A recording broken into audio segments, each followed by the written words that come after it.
I will stand at my watch and station myself on the ramparts. I will look to see what he will say to me, and what answer I am to give to this complaint." Then the Lord replied, "Write down the revelation and make it plain on tablets so that a herald may run with it. For the revelation awaits an appointed time, it speaks of the end and will not prove false. Though it linger, wait for it, it will certainly come and will not delay. See, he is puffed up, his desires are not upright, but the righteous will live by his faith. Indeed, wine betrays him, he is arrogant and never at rest. Because he is as greedy as the grave and like death is never satisfied, he gathers to himself all the nations and takes captive all the peoples. Will not all of them taunt him with ridicule and scorn? Saying, 'Woe to him who piles up stolen goods and makes himself wealthy by extortion.' How long must this go on? Will not your debtors suddenly arise? Will they not wake up and make you tremble? Then you will become their victim.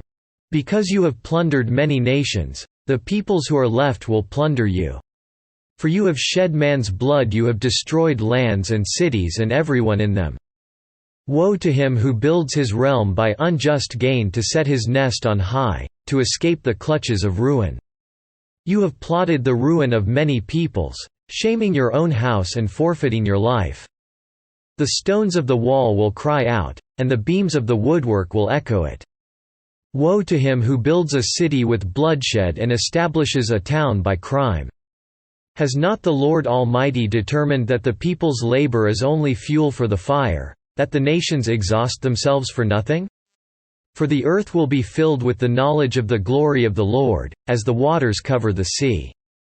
Woe to him who gives drink to his neighbors, pouring it from the wineskin till they are drunk, so that he can gaze on their naked bodies.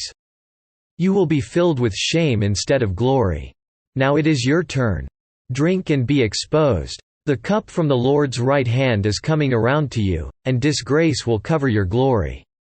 The violence you have done to Lebanon will overwhelm you, and your destruction of animals will terrify you. For you have shed man's blood, you have destroyed lands and cities and everyone in them. Of what value is an idol, since a man has carved it? Or an image that teaches lies? For he who makes it trusts in his own creation, he makes idols that cannot speak.